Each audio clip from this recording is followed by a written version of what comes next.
Hello and welcome to February 12th, 2022. My name is Kurt and this is the Good Life Meditation, something that I do each and every morning, the very first thing after I get up, to remind myself of my life objectives and principles and to see how I did applying those yesterday and how the results were with my sleep last night, and then to plan for the coming day. First, yesterday and last night. Yesterday was a really good day, although the morning started off a little challenging, and even more so the evening before. Yesterday was a Friday, one of my Fridays off. I get every other Friday off from work.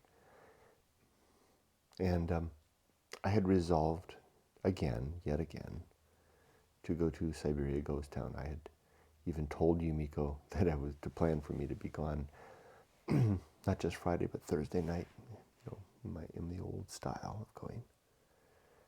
And she just nodded her head, okay. And I even said, we'll see, at that time.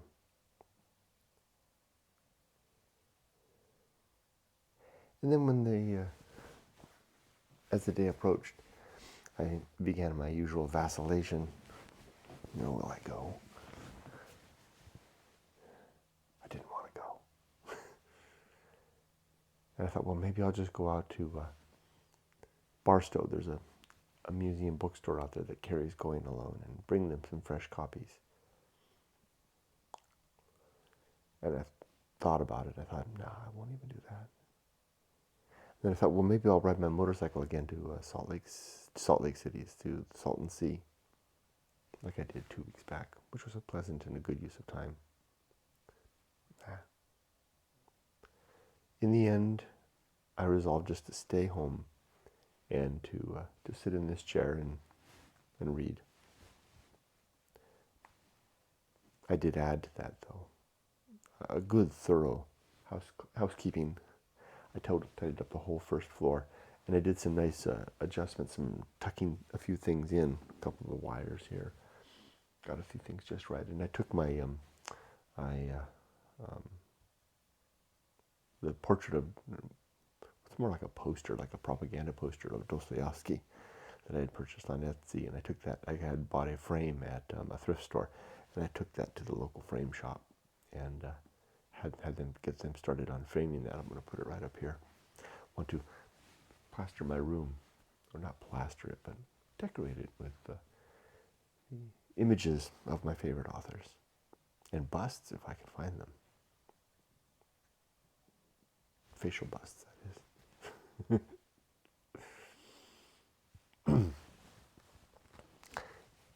So it was a really good day, and then I wound up, Yumiko and I went out and had lunch together at Olive Garden.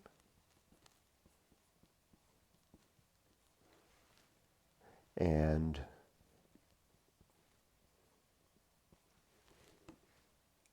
we got their lunch special. That place is really great. They're so friendly. And there's so much food, way too much food. We ate way too much, the two of us. We both knew it. But we had a good time. It was fun. Then I went to the post office. I mailed a package of books. Man, I'll tell you, if that's what domestic life is, then sign me up. It's interesting how it took me so many decades to get to the point where I could enjoy being at home. Just the sober home life.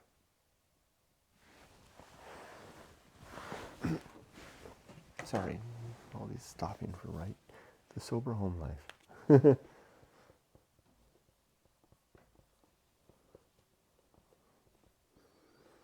Okay, let's get started. Oh, wait a minute. I forgot to talk about last night. I was thinking I was going to stay up late. Yumiko and I had dinner together, and then I came upstairs to read, and I made some really great progress, and I was enjoying it so much, just sitting right here. And I just listening to my music. I was listening to some mellow guitar music, and making my way through Lucretius. And then just the fatigue just, I thought, oh, it must be 9 o'clock. Usually it starts around 8:30. So I pushed the envelope. I really did. And then I went downstairs, said goodnight to Yumiko, and then tucked myself into bed. I had already had my shower earlier. And I closed my eyes and I was gone, and the next thing I know, I woke up 8 minutes before the alarm. I guess that's a good sign. But then I'm still a couple of days away from work. Monday will be interesting. Next week is an interesting one. Pre-kickoff of my big project and the start of the training program for the thing that I was hired for. Gee, it just made myself nervous. All right, let's do the good life. First, my 7 objectives, which are very simply to be ready to die, to have everything sorted and squared, including my relationships and my life work.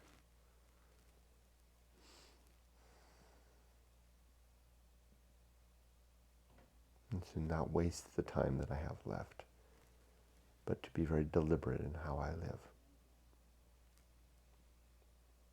And to work hard at the continued building and maintenance of the good life. These 7 objectives and 30 principles. That one doesn't belong there. Does it? Oh yeah, it does. Also, I want to react well to the world. It's funny the way I'm doing this. This last week I switched the way I do the good life. It used to be that I would enumerate them. Well, categorically, objectives and then principles. And I still do them by category, but I would enumerate them. Number 1, and then describe it. Number 2, describe it. Or at least, if I wasn't saying the number, at least I would give a heading. Picture a bold heading for, the Temperance. Describe it. Now I'm just telling the story. And it's a little hard because it's like taking the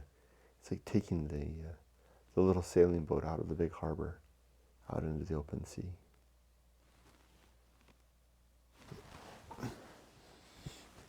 It's easy to get a little twisted up by the winds out there.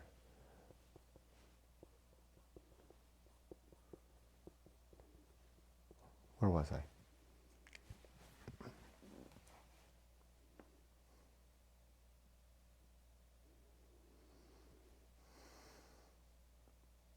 That was correct.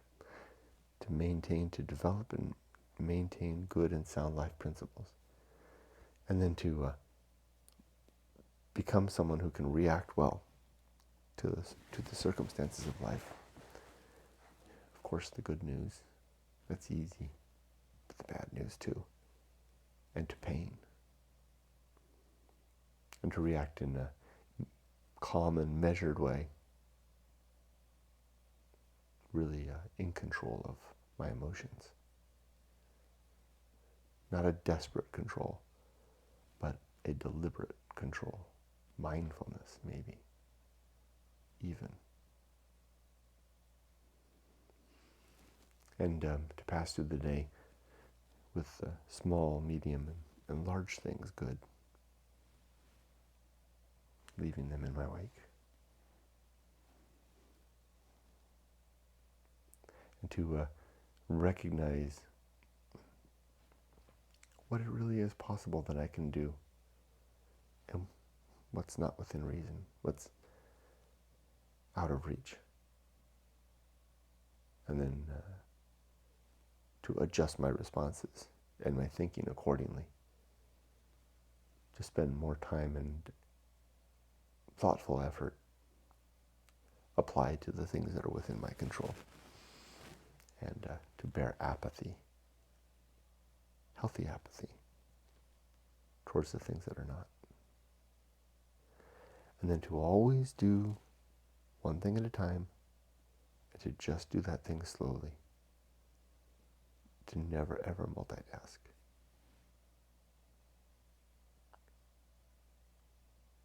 It's funny how when I noticed myself in the camera, I said one thing at a time while I'm holding up two fingers. And I thought, just real quickly, I thought, that's so illustrative of the effort you make to do to just one thing, and some second thing sneaks in. Just one, not two. Not two, and not a hidden two that looks like one, because that happens too. Okay, those are my 7 objectives. Now, let's do the 30 principles.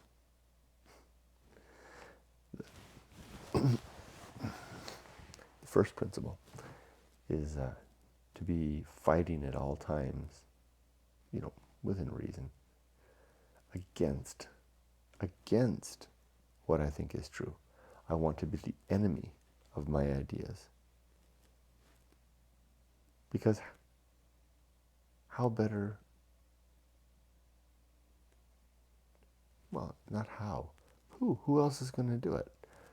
Who else is going to champion the cause of proving myself wrong, if not me?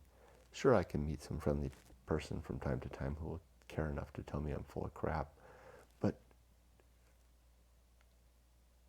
really, I can do the job better myself if I'm sincere and I'm consistent and forthright in my own criticism.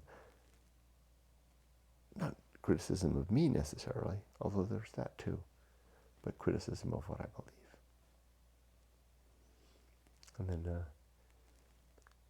in that effort to try to become someone who has some good tools at his disposal for this aforementioned war, namely logic,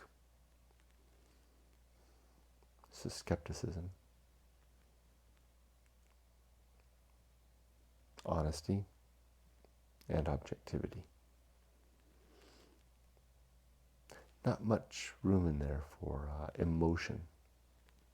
I'm not too interested in what makes me feel good, although I will listen to it. But it hardly gets the final sway. It's not a very reliable witness.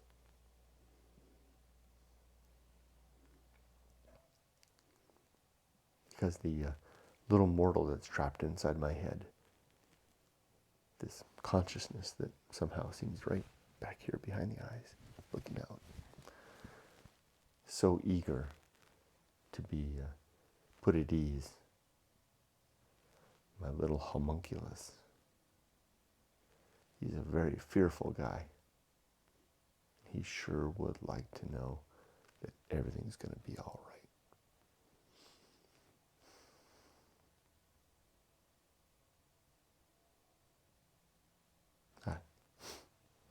I wish I could tell him that was the case.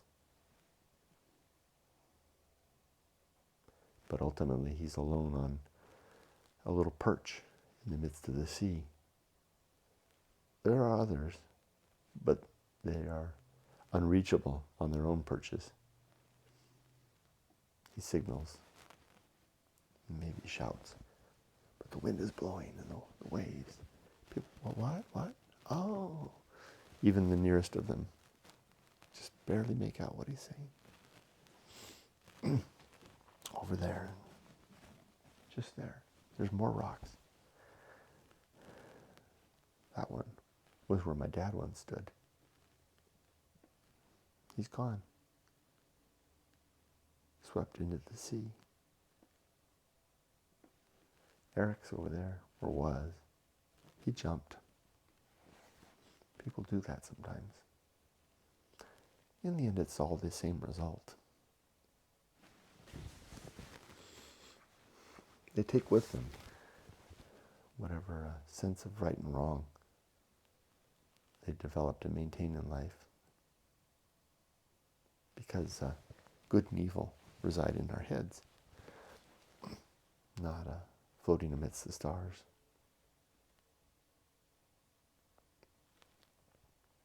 Likewise, our purpose, our mission in life, what's important to us, is a consequence of our living and the effort that we make to develop objectives towards good ends. For me, I want to be a good father. I want to raise my daughter well. I don't even need to comment on my relationship with my wife, because my relationship with my wife is a key instrument in that objective. And it helps that I like her a lot too. So we have a good relationship. But key in that is our daughter.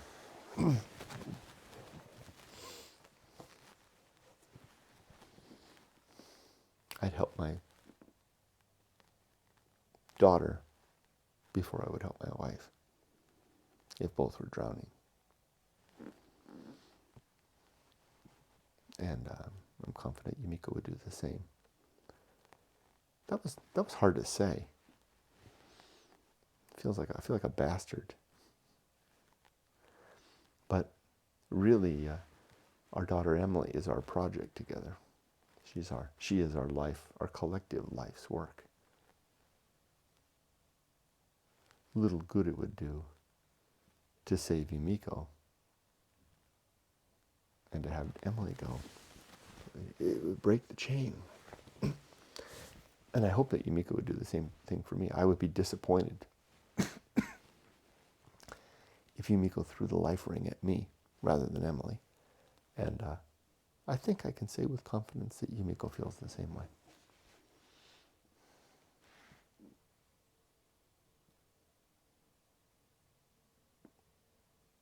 The other purpose, there's two more, is to be a good man. We're, again, leaving trail of virtue in my wake,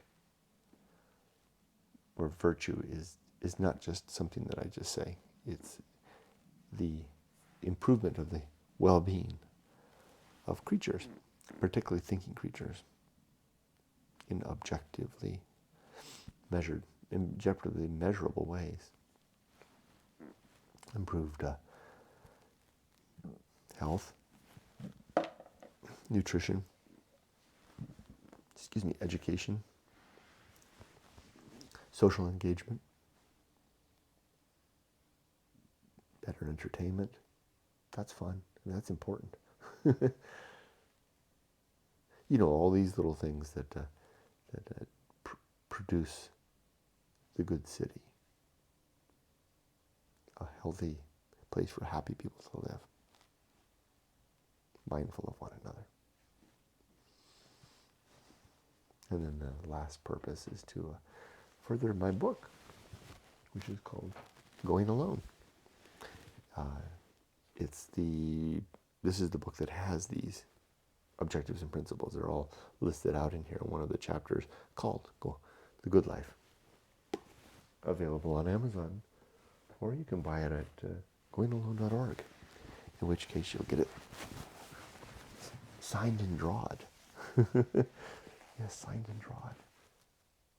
Yesterday was the first time I did that. I was sending a book yesterday, and I was signing the first page, and I realized, hey, there's a lot of blank space here. I could draw in here. So I did. That was fun. Wow, that was fun. So, Michael, you're getting the first copy that has an illustration on the inside. I'm going to keep that up.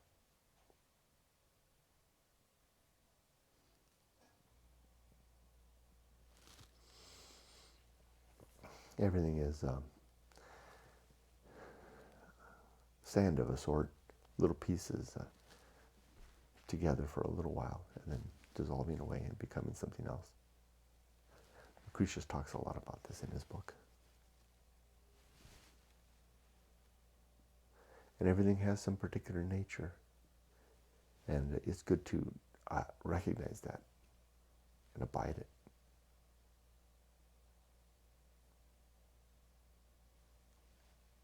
What do you do if it's bad? What if that nature is bad? Well, I guess then we fight it. And then there's maturity, which is, no, I'm skipping ahead. I'm missing one, as I usually do right here. I always take a left turn when I mean to go right. The next principle is called the pirate ride, a suggestion that free will is an illusion. That we can make any choice we want, But ultimately, we would always make the choice, the exact choice that we did. Because there's no other way, apparently, seemingly. The universe has too much to say about it. Now comes maturity. This principle suggests that we are mature when we remember our successes and failures. We are wise in that capacity. And then we're strong, and we have fortitude to pursue better ends and avoid our mistakes.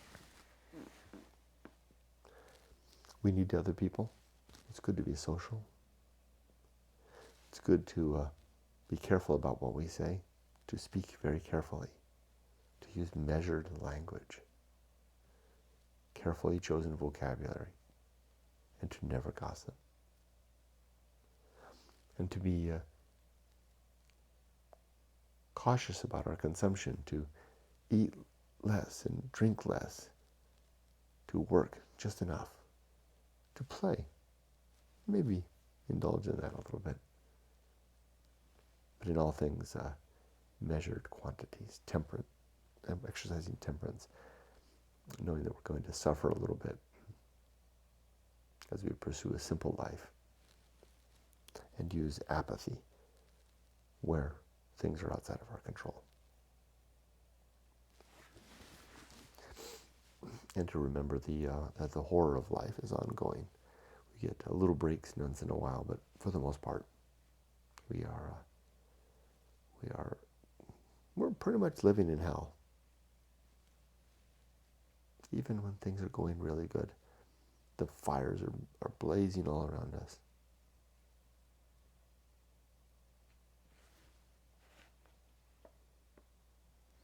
So we bear that, and we press on, continuing with a difficult job, maybe continuing with challenging relationships, the result of decisions made at a younger date, where we have to find our way through. Maybe we got ourselves, deeper into a situation with creating a family and a home and etc. But we might have to push through that too, because it's the right thing to do. We may wind up living in a city that we don't like, or with a religion that we once believed. And now what? So all kinds of things, all kinds of circumstances that contribute to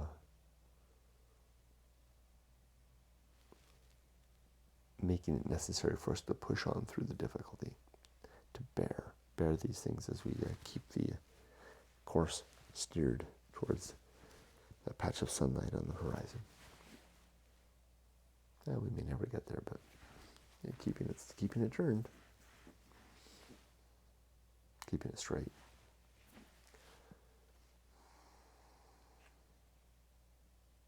And then now, remembering that when we get upset and we throw our upset into the world, we hurt others.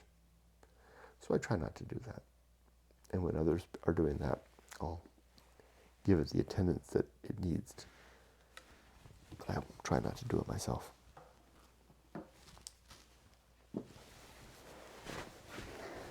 And then to remember that life is full of distractions, so that we don't have to see the emptiness out there.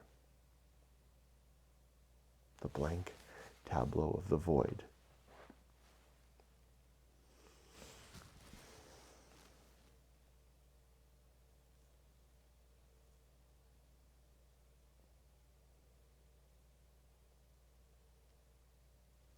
And then to try to be content with where I am, who I am, and what I'm doing. All the while seeking to be better. And then to push forward, climbing to new heights, collecting facts, thinking about them, and then making decisions. And then letting my gut feeling have a say, as intuitive as that sounds to reason, sometimes it's the only way forward. And to remember to pursue not only the sanctioned risks of life, the struggle to finish school, to find a good job, to find someone to call our partner, to buy a home and create a family, and all the other things that we do through life, but to also spend some time at some point in our life, preferably young, in the 20s, having an adventure or a series of adventures that will define us, become the centerpiece of who we are.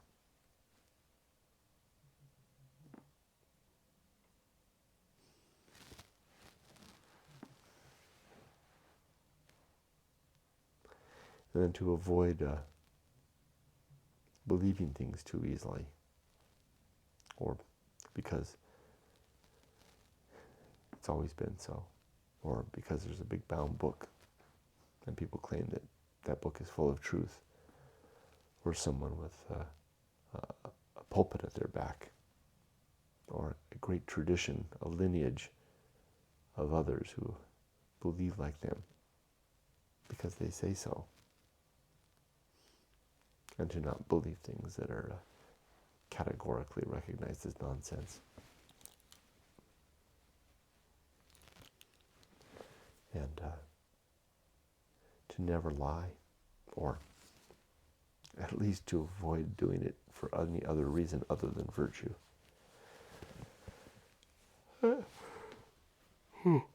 That's a tangled knot, but it's a good one to untangle, I think. I'm still working on it. And then to, of course, like I said before, to never gossip. Because the consequence of all those things is living a pretty crappy life in the here and now, or at least a life that isn't true, which some people seem to be all right with, because it liberates them of the need to be responsible.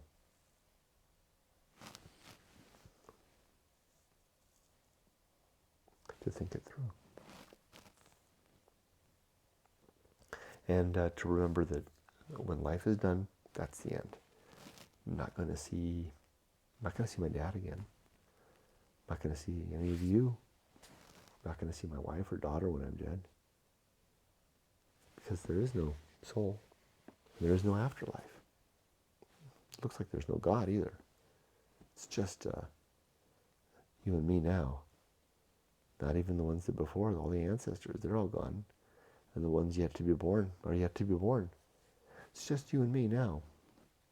So if we want to be together, then we have to reach out and be together. And if we want to reconcile our differences, then do so. And justice is something that must be pursued now. There's no justice in any hereafter that doesn't exist.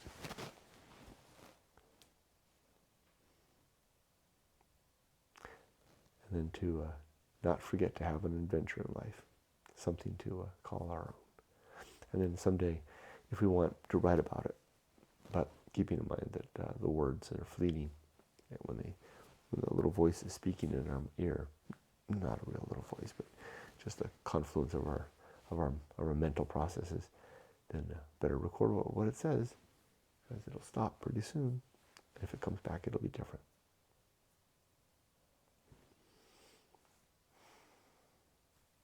And to remember that we strive for the mark, but we usually miss.